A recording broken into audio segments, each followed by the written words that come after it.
প্রতিনিয়ত মিথ্যাচার, আবার আগামীকাল আপনারা গণ অভ্যুত্থান ঘটাবেন, আগামীকাল আপনারা বিপ্লব ঘটাবেন, এ ধরনের হাস্যকর বক্তব্য দয়া করে দিবেন না। আমরা এই শিক্ষা ব্যবস্থা এমন কোনো পরিবর্তন করতে পারবো না। সরকার, যে সরকার অধিকাংশ ফ্যাসিস্টদের সাথে জড়িত কিংবা আওয়ামী লীগের সময় নিয়োগপ্রাপ্ত সবাইকে বাদ রেখে কখনো শিক্ষা ব্যবস্থা চালু রাখা সম্ভব না। সে কারণে যারা কোনো অন্যায়ের পক্ষে ছিলেন না, সে সকল সম্মানিত শিক্ষকবৃন্দ দায়িত্ব পালন করছেন, আমরা আপনাদের শ্রদ্ধা করি, আপনাদের সেগুলো মেনে নিয়েছি। কিন্তু যদি এই এগুলোকে আপনারা দুর্বলতা হিসেবে ভেবে থাকেন, তাহলে স্মরণে রাখবেন, যদি আপনারা সেই ফ্যাসিস্ট ছাত্রলীগ কিংবা আওয়ামী লীগের কোনো পর্যায়ে নেতৃবৃন্দের সাথে যোগাযোগ রক্ষা করে চলেন, যদি কখনো প্রমাণ হয়, আপনারা এই বাংলাদেশে এই স্বাভাবিক অবস্থা থাকতে পারবেন না। আমরা বলে দিচ্ছি পারবেন না। সেহেতু আমরা আপনাদের প্রতি আহ্বান জানাই, বিনীতভাবে অনুরোধ জানাই, আপনারা সম্মানিত শিক্ষক, সেহেতু আপনাদের মাঝে কেউ যদি বিপদগামী না হয়, আপনারা দয়া করে আপনারা সেই বিষয়ে দৃষ্টি রাখবেন। আমি আমার বক্তব্যের শেষ পর্যায়ে চলে এসেছি। আমি শুধুমাত্র একটি বিষয় বলতে চাই, সর্বশেষ AKS অর্জন করলো গিনেস ওয়ার্ল্ড রেকর্ডস। AKS বাংলাদেশে আজ অনেকেই কথায় কথায় আবার নাকি বিপ্লব হবে, কথায় কথায় আবার নাকি গণ অভ্যুত্থান হবে।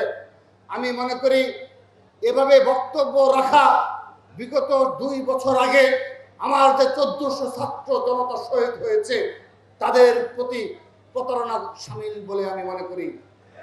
ইতিহাস পড়ে দেখার অনুরোধ জানাচ্ছি। গণ অভ্যুত্থান কথায় কথায় গণ অভ্যুত্থান হয় না, কত যুগের পর যুগ পর গণ অভ্যুত্থান হয়, তাদেরকে জানার অনুরোধ জানাচ্ছি। এই গণ অভ্যুত্থানের নেতৃত্বে কারা ছিল, কাদেরকে হুঙ্কার দেন, এগুলো বন্ধ করুন। এসব হুঙ্কারে আমাদের কোনো কিছু আসে যায় না। এসব হুঙ্কারে বাংলাদেশের জনগণ, বাংলাদেশের ছাত্র জনতা কেয়ার করে না। সেহেতু দয়া করে এই ধরনের বক্তব্য রেখে প্রতিনিয়ত যে আগামী সপ্তাহে আপনারা বিপ্লব ঘটাবেন, আগামী সপ্তাহে গণ অভ্যুত্থান, এসব মানে কি?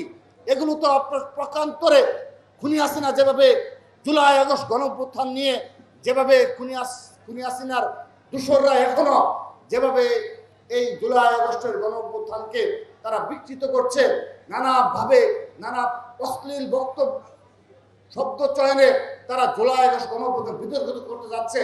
আপনারাও তার অংশ কিনা, আপনারা তাদেরকে সেই সুযোগ করে দিচ্ছেন কিনা, আপনাদের নিকট আমার প্রশ্ন রইল। কোনো অশ্লীল বক্তব্য রেখে প্রতিনিয়ত ভাইরাল হওয়ার ধান্দায় এই জুলাই আগস্টের প্রতি সম্মান প্রদর্শন করা হয় না।